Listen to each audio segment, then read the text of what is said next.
오늘 시간에는 예레미야 강의 28번째 시간입니다.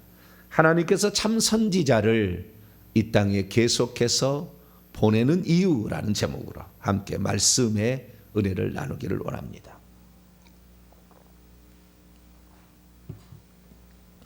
하나님께서는 그러고 보니까 끊임없이 당신의 종들을 보내서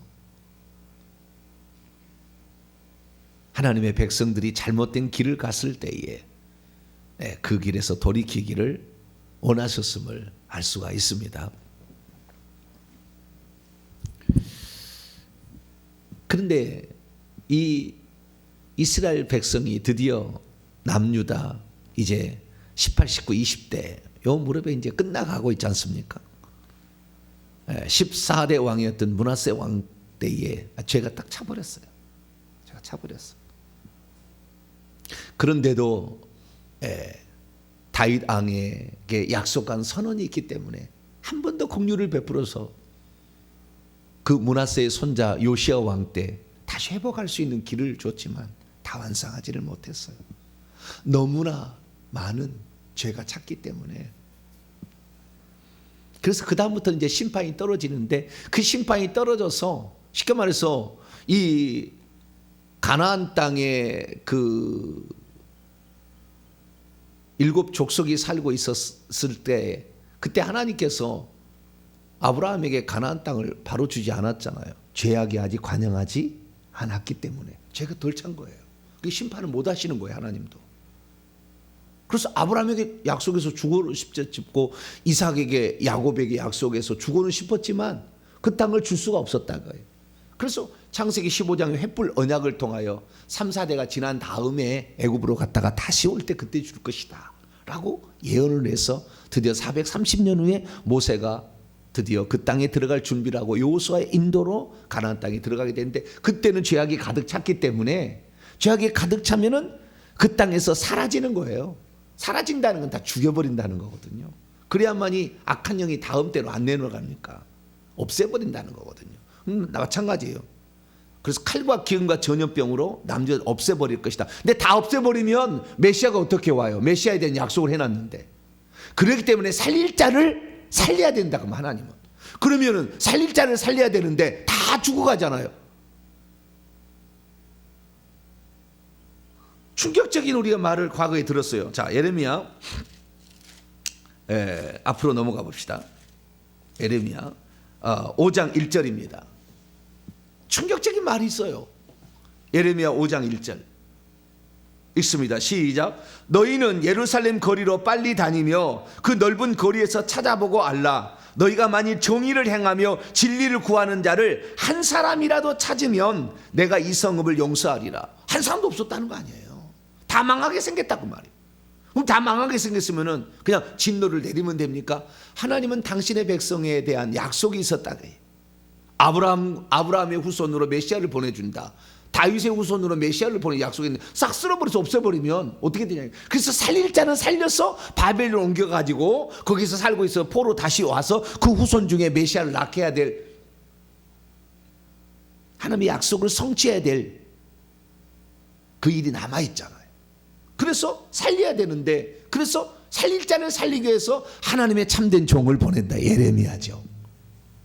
포로로 잡혀간 자들에게 에스겔을 딸려보내고 그 다음에 이 남아있는 성중에 있는 아직 멸망받지 않은 그래서 여호야킨 시드기야 때에 18, 19, 20대에 비로소 멸망을 시키지만 이들 가운데에 그래도 포로로 잡혀가서 더 살릴 자를 하나님이 찾기 위하여 하나님의 참된 종을 이렇게 보내는 거죠. 그래서 이 하나님께서 참선자를 계속해서 이 땅에 보내는 것은 뭐냐? 살릴 자를 살리려고 그러는 거예요. 살아야 될 자를, 천국에 들어갈 자를 천국 들어가게 하려고 하나님께서는 참된 선자를 그렇게 보내시는 것입니다. 그래서 우리가 그 참된 선자의 음성에 귀를 기울이게 되면 결국에 심판의 잔이, 진노의 잔이 차올라서 왔다 할지라도 그 말을 듣고 순종하게 되면 그 잔이 비워지죠. 그러면 우리 시대에 내 다음 시대까지도 그 잔이 쏟아지지 않으므로 평탄한 삶을 약속받을 수가 있게 되는 것이죠. 그래서 이 하나님의 선지자, 시대마다 하나님께서 그 선지자를 보내는 거예요. 그러니까 가장 비참한 시대는 어떤 시대냐? 참 선지자가 없는 시대예요. 가장 비참한 시대예요. 어디에서라도 진리의 말씀을 듣고 싶으나 진리를 들을 수가 없고, 우리가 어떻게 돌이켜야 하나님의 진노의 잔이 쏟아지지 않는지를 모른 채 살아가는, 죽어보니 지옥인 이런 상황에 치닫는 것이 가장 불쌍한 거죠. 그래서 참 선지자의 음성을 들어야 되는 것입니다. 근데 지금 백성이 어떤 상태에 있느냐? 다 지금 에레미야를 죽이려고 달려듭니다. 왜 그러냐면 에레미야가 하나님의 성전에서 와서 예언을 한 거예요. 이것을 성전 설교라고 7장에도 한번 나오고요. 그 다음에 26장이 두 번째 나와요. 그래서 성전 설교로 유명한 게 에레미야 7장과 26장인데, 이 성전 앞에서 설교를 하는데 그때에 누가 있었느냐? 세 종류의 사람이 있었다라고 얘기합니다. 7절 보면 예레미야가 여호와의 성전에서 이 말을 하며 제사장들과 선지자들과 모든 백성이 들었다. 세 종류의, 세 부류의 사람이 있었다. 제사장들, 선지자들, 모든 백성 있었다라는 거예요. 뭔 예언을 했느냐? 그 3절, 4절, 5절, 6절까지의 말씀을 예언을 했는데, 그때 왜 그러면은 모든 백성이라는 말이 여기 있을까요? 성전에 제사장들만 있어야 되잖아요. 근데 여기 선지자들도 지금 와 있고, 지금 그래서 이 선지자들에 관한 예언이 이제 26, 27, 28장, 29장까지 갑니다. 29장. 선지자들의 예언이 이렇게 나오거든요.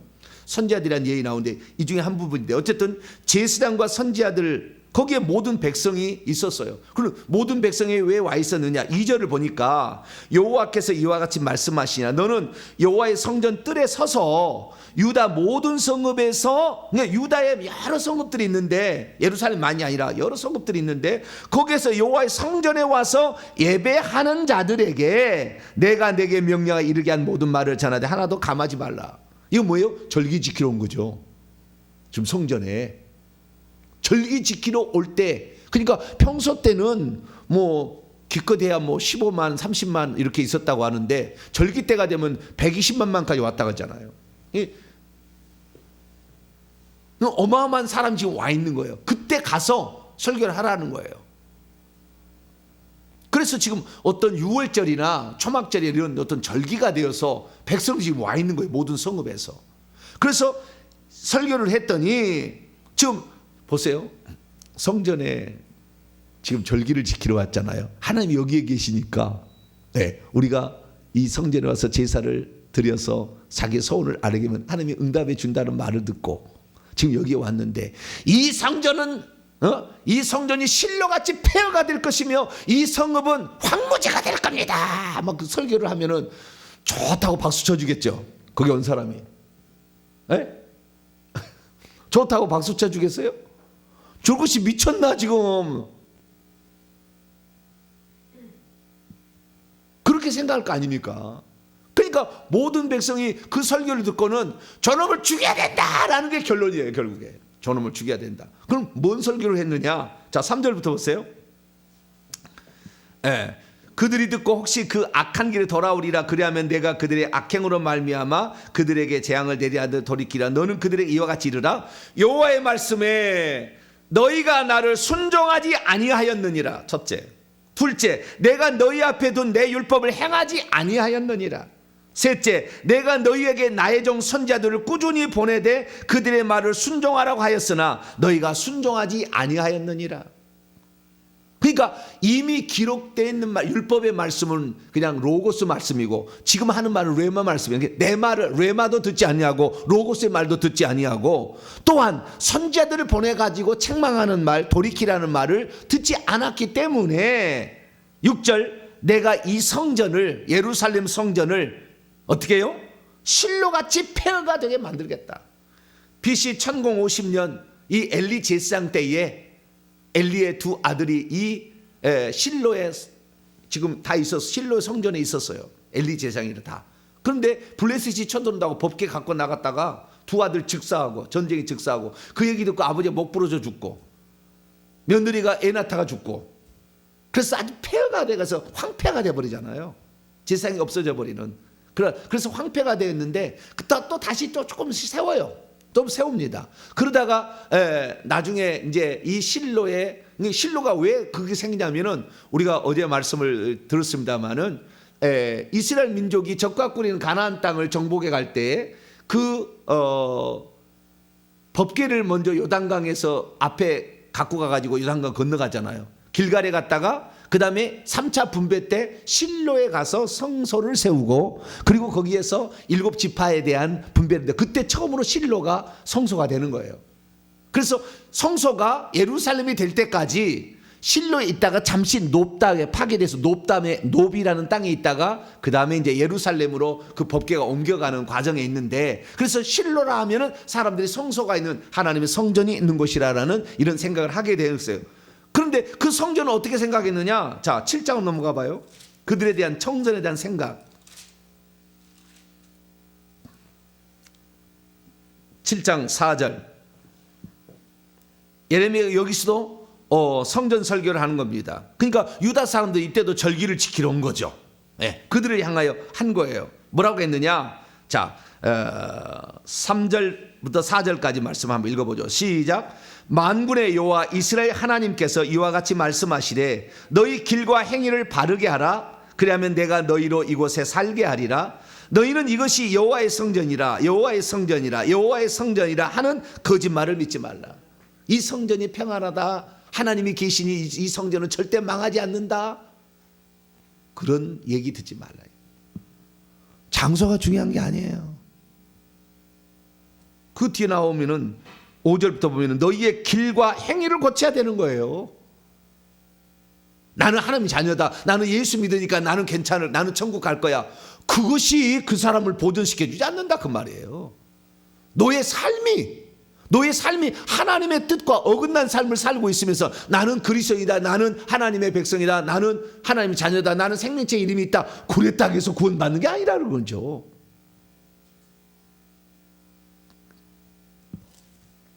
이 여호와의 성전에 대한 미신적인 생각, 홈리와 비나스가 법궤만 갖고 가면 전쟁이 이길 것이라는 생각에, 미신적 생각을 법궤 가지고 갔다가 죽임당하잖아요.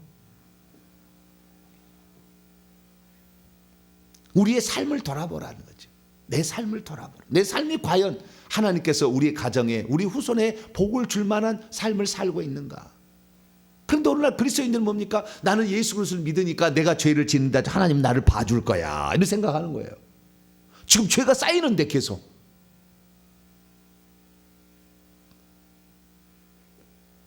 얼마나 웃기냐면요, 구약하고 신약하고 전혀 하나님이 다른 것처럼 해석을 해요. 저도 과거에는 그랬어요. 구약 시대는, 그때는 아직 메시아가 오기 전이니까 그냥 막 쓸어버리고 막 이렇게. 신약은 다 용서해주고.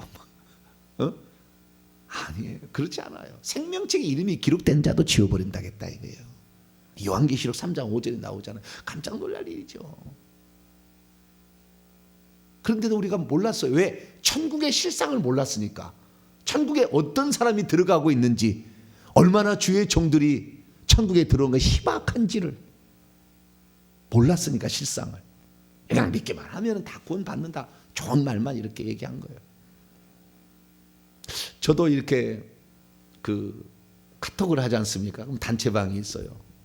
누가 뭐 아파서 병원에 지금에서 아파가지고 이렇게 있다, 기도해 달라 얘기하면 전부 그냥 막 하나님 지켜주세요, 고쳐주세요, 막 그런 리플이 달리잖아요. 여러분은 그렇지 않나요? 저는 목회자 그룹이 많기 때문에 막 이렇게 리플이 달려요. 근데 제가 그때 리플을 못 달아요. 제가. 왜냐하면 그가 지금 그를 하나님이 살리려고 앞단계 전초 지금 징계를 내리고 있는데 살려달라고 얘기한다고 해서 기도하지 말라고 그러잖아요. 예레미야한테. 너희들은 이 백성을 위하여 기도하지 말라. 살려달라고 기도하지 마라. 지금 징계를 받아야 그들이 회개해서 돌이킬 자가 있는데, 그래서 내가 지금 살리려고 징계를 내리고 있는데 고쳐달라고 하면 되겠느냐 이거예요 지금. 그 답을 내가 못 달아요. 다 좋은 말 하고 싶죠. 하나님 이걸 고쳐주시옵소서, 이 문제를 해결해 주시옵소서, 다 그렇게 좋은 말을 달고 싶으나 다 그 좋은 말 달지 그가 지금 얼마나 죄를 지어서 죄가 지금 쌓였는지 저는 얘기 안 하잖아요. 왜 그 징계를 내렸는지를 깨닫고 회개를 해야 되는데 그분 전혀 얘기 안 하고 다 좋은 말 하잖아요. 하나님 빨리 3일 만에 뭐 며칠 만에 고쳐주시고 이 아들을 불쌍히 여기시고 목회 사역을 잘 감당해, 다 그런 말만 달아. 이 아들을 죽여주시옵소서 이런 말을 안 달아. 거기다가 좋은 말만 하지. 그렇다고 해서 살아나겠냐 그 말이. 죄가 지금 여기 목까지 차 있는데, 그래서 지금 그가 이거 끝까지 참으면 끝날 것 같으니까 하나님이 지금 징계를 보내가지고 빨리 돌이켜서 회개하도록 하는데 회개하는 말을 한 사람도 한 적이 없어. 그렇다 해서 제가 회개하라 그러면 나는 몰매만 죽으니까 얘기를 안 해. 저는 절대 얘기 안 해. 그들에게 얘기하라고 그랬으면 저도 얘기를 해야 되는데 그런 음성이 안 들려서 감사하죠. 그죠? 아이고 지금 거기다가 음성을 들었어요. 너희들 회개하라 막. 방금 한 말을 거기다 딱 써가지고 요약해서 딱 올리면 그다음부터 어떻게 되겠어요? 바로 강퇴당할 거야. 막 바로 강퇴 그냥.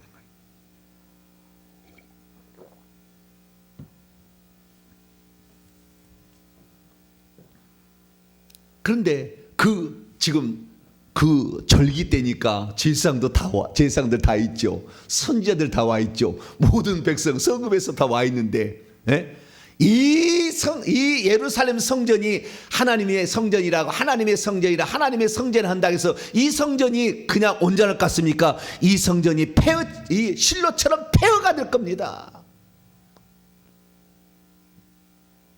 그렇게 하면은 거기 사람들이 좋아하겠어요? 절규 뭐요? 자, 8절입니다. 이 전하기를 마침에 제사장들과 선지자들과 모든 백성이 그를 붙잡고 너는 죽여야 된다. 그랬다. 너는 죽어야 된다. 그러고 딱 잡았다는 거예요. 그래서 현장에서 그냥 바로 죽여버릴 그런 상황이 되어버렸어요. 그런데 그때 재판관들이 등장합니다. 누가 등장한다고요? 재판관들이. 그러니까 재판도 하지 않냐고 때려 죽이면 안 되잖아요. 그래서 거기에는 재판관들, 백성, 그 다음에 제사장 선지자는 아니지만 통틀어서 그 재판을 진행하는 이런 좀 고위 관직을 가진 사람들이 등장을 해가지고, 그러면 재판을 열어서 이 사람을 죽일 건지 아닌지 결정을 합시다라고 재판장이 등장하는 거예요. 그게 10절입니다. 유다의 고관들이 등장하는데 이 말을 듣고 왕궁에서 여호와의 성전으로 올라가, 왕궁에 있다가 이 죽이려고 한다는 얘기를 듣고 빨리 달려가는 거예요. 그래서 재판을 여는 겁니다. 그래서 여호와의 성전 새 대문, 베냐민 문인데요, 거기에 입구에 앉았어요. 재판하려고. 그랬더니 제사장들과 서기관들이 검사가 되었어요. 검사가 뭐라고 했느냐? 제사장과 선지자들이 고관들과 모든 백성에게 말하기를 이 사람을 죽는 것은 합당하니 너희 귀로 들은 같이 이 성에 관하여 멸망을 예언했기 때문이라. 불길한 예언을 했다는 거죠. 그러니까 이놈은 죽여야 된다 이 얘기를 한 거예요.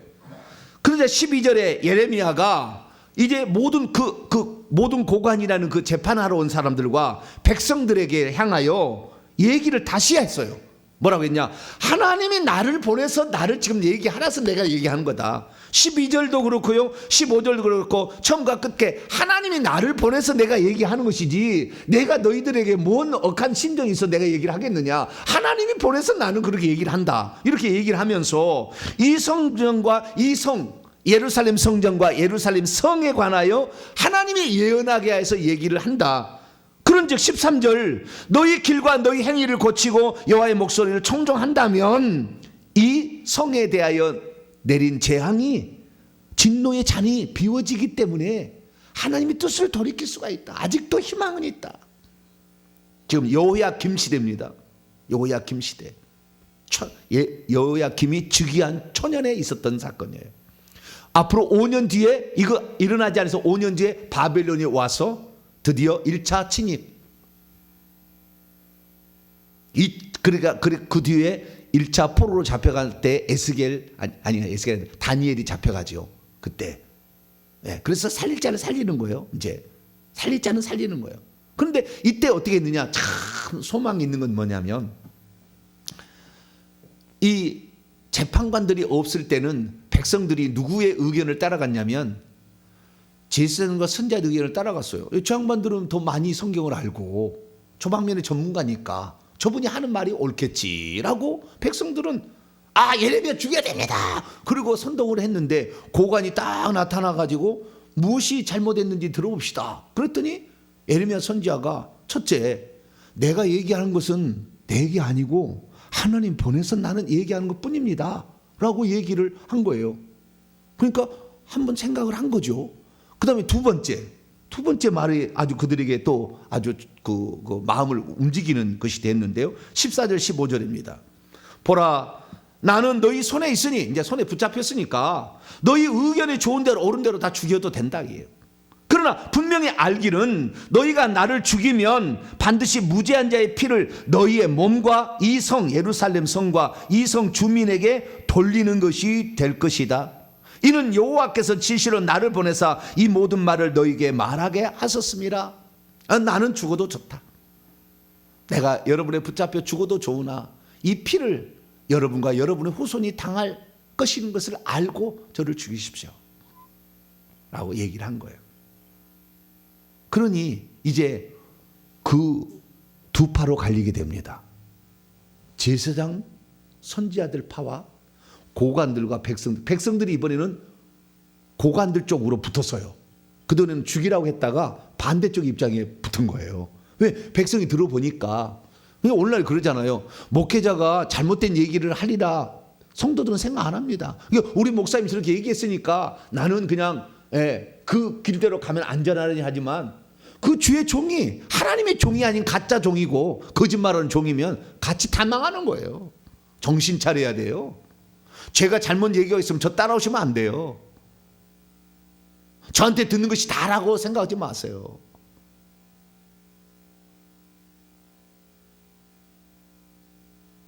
같이 망하는 거예요. 같이.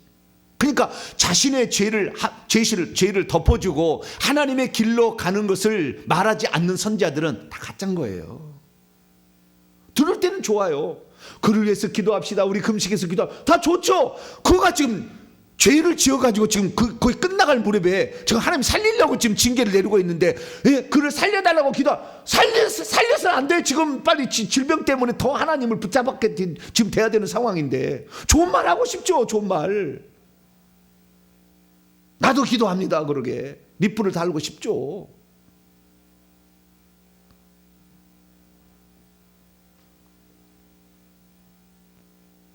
아닌 건 아닌 거죠. 근데 이 에레미야가 한 번도 누구의 대상으로 이 두 번째 설교를 하는 거예요. 그 두 번째 설교가 12절에 보니까 에레미야가 모든 고관과 백성에게 이 설교를 두 번째 한 거예요. 그랬더니 달라졌습니다. 16절 보니까 고관들과 모든 백성이 제사장들과 선지자들에게 말하기를 이 사람이 우리 하나님 여호와의 이름으로 우리에게 말하였으니 죽일 이유는 없다. 이 성전에 대해서 폐허가 된다 뭐 얘기한다고 해서 그게 뭐 잘못이냐. 하나님이 그렇게 말하라고 한다는데. 그러면서 그 중에 장로 몇 사람이 일어나서 온 백성을 향하여 한 번 더 거들어 줍니다. 뭐라고 거들어 주느냐. 18절에 유다 왕 히스기야 약 100여 년 전에 모레셋 사람 미가가 일어나서 유다의 백성에 예언하여 이르기를 만군의 여호와께 이와 같이 말씀하셨느니라. 뭐라고 말했느냐. 미가서 3장 12절을 찾아봐요. 그걸 인용하는 거예요. 미가서 저 뒤에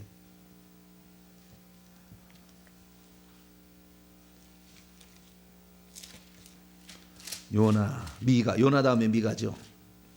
미가서 1293년입니다. 찾기 어려우신 분들은 제가 읽어드립니다. 미가서 3장 12절입니다. 이러므로 너희로 말미암아 시온은 갈아엎은 밭이 될 것이고 예루살렘은 무더기가 될 것이고 성전에 사는 수풀의 높은 곳이 되리라. 이렇게 그 시온산과 예루살렘과 성전이 파괴될 것을 미가가 예언을 했더니 다시 돌아옵니다. 그래서 18절에 시온은 밭과 같이 경작지가 될 것이며 예루살렘은 돌무더기가 되며 이 성전에 사는 산당의 숲과 같이 된다. 이렇게 예언했다는 거예요. 그랬더니 반응이 어땠느냐. 19절 유다의 왕 히스기야와 모든 유다가 그를 죽였느냐. 히스기야가 여호와를 두려워하여 여호와께 간구하며 여호와께서 그들에게 선언한 재앙에 대하여 뜻을 돌이키지 아니하였느냐. 우리가 이같이 하면 우리의 생명을 스스로 심히 해롭게 하는 것이라. 그렇게 하면서 지금 완전히 처음에는 예레미야가 성전 설교하다가 그냥 잡혀가지고 죽임 당할 그런 일보 직전까지 갔는데 재판관들이 나타나서 재판을 그래도 양심 있는 사람이 있잖아요. 네. 그래가지고 그 얘기를 했더니 백성들이 이제는 죽이지 말라는 편으로 따로 떨어져 나갔어요. 선자의 말을 듣고 그 다음에 재판관들의 말을 듣고. 그러니까 백성들은 주의 종이 어떻게 전하느냐가 중요한 거예요. 거기에 따라가거든요. 그래서 결국에 24절 보니까 사반의 아들 아히감 이의 손이 예레미야를 도와주어 그를 백성의 손에서 내어주지 아니하여 죽이지 못하게 하니라. 그래서 결국에 죽이지 못하게 살리는 거예요. 그런데 그 중간에 한 사람이 한 선지자가 또 등장하는데 우리야라는 선지자가 등장해요. 근데 우리야는 선지자는 죽임을 당해요. 자 20절 이 양반도 심판을 예언한 거였어요. 여호와의 이름으로 예언한 사람이 또 있었는데 기란 여아름의 스마의 아들 우리야라. 그가 예레미야의 모든 말과 같이 이 성과 이 땅에 대하여 예루살렘 성과 유다 땅에 대하여 경고하고 예언했어요. 그랬더니 여호야김 왕과 그의 모든 영사와 모든 고관이 그의 말을 듣고서 왕이 그를 죽이려고 하며 우리야가 그 말을 듣고 두려워와서 애굽으로 도망을 쳤어요. 그랬더니 여호야김 왕이 사람을 애굽으로 보내가지고 이 사절단을 보내가지고 그를 붙잡게 했어요. 연행해서 여호야김 왕에로 데려오니까 왕이 칼로 그를 죽였습니다. 그리고 그 시체를 평민의 묘지 어디입니까? 흰놈의 아들의 골짜기 그 있잖아요. 쓰레기 소각장 거기다 던져서 추하게 이렇게 만들었어요. 우리는 여기서 알 수 있는 건 뭐냐면 죽고자 하는 자는 살 것이고 그런 말 있잖아요. 살고자 하는 자는 살려고 애굽으로 도망을 쳤더니 애굽이 어떤 나라입니까? 사람을 자기를 살려줄 나라를 찾아간다고 해서 여러분 가장 안전한 포구는 하나님 아니에요. 어디를 간다고 그래서 거기는 뭐 안 미칠 것 같아요? 하나님 안에 있으면 돼요.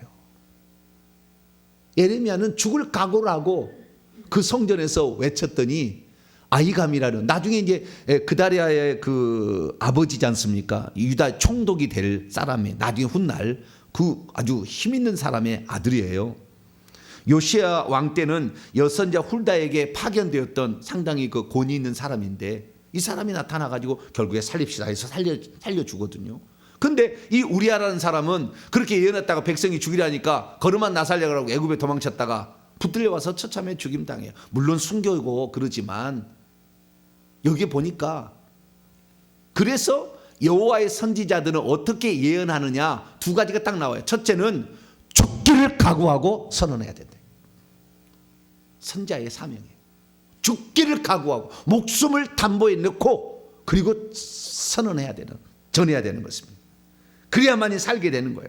뿐만 아니라 일관되게 전해야 되는 거예요. 왜 백성들이 따라갔습니까? 일관되게 끝까지 그렇게 전한 거 아닙니까? 왜 이 성에 재앙이 임하는지에 대한 일관적인 말씀, 그 다음에 이 성이 살 수 있는 말은 회개하고 돌이켜야 된다는 것. 그래도 아니니까 세 번째는 바벨론 왕에게 항복하고 그를 섬기게 되면 하나님이 다음의 세대를 살릴 다른 방법을 가지고 있다. 그것이 나중에 이제 32장에 나오는 거예요. 그래서 오늘 우리가 읽었던 그 말씀은 예레미야의 본론부의 제2부에 해당되는 26장부터 45장까지의 전반부 바벨론의 1, 2, 3차 침공 전후의 사건과 예언을 하게 되는데 이 예언이 바로 오늘 26장의 시작이 되는데 여기는 참된 예언과 거짓 예언의 대립 및 심판 요걸 지금 얘기를 하고 있어요. 그래서 이 29장까지 계속 이렇게 나갑니다. 30장부터 회복이라는 너희들이 바벨론의 포로로 잡혀가게 되면 하나님이 회복시켜준다는 예언이 거기에 그렇게 나오게 되는 거죠. 그래서 우리가 여기서 알 것은 뭐냐? 하나님의 종들은 죽기를 각오하고 말씀을 전해야 되는 것이고 뿐만 아니라 일관되게 전해야 되는 거예요. 이럴 때는 이랬다 저럴 때는 저랬다 하면 안 돼요. 일관되게 예레미야는 40년을 일관되게 계속 그렇게 전했어요. 그래서 죽임당할 위협이 자기 고향 사람들 제사장들 선지자들 나중에 좀 이따 보면 하나냐라는 선지자를 죽이려고 해요. 그러다 자기가 죽어버립니다. 하나님이 하나님 종선들 건들면은요 죽여버려요. 가만 놔두지 않아요.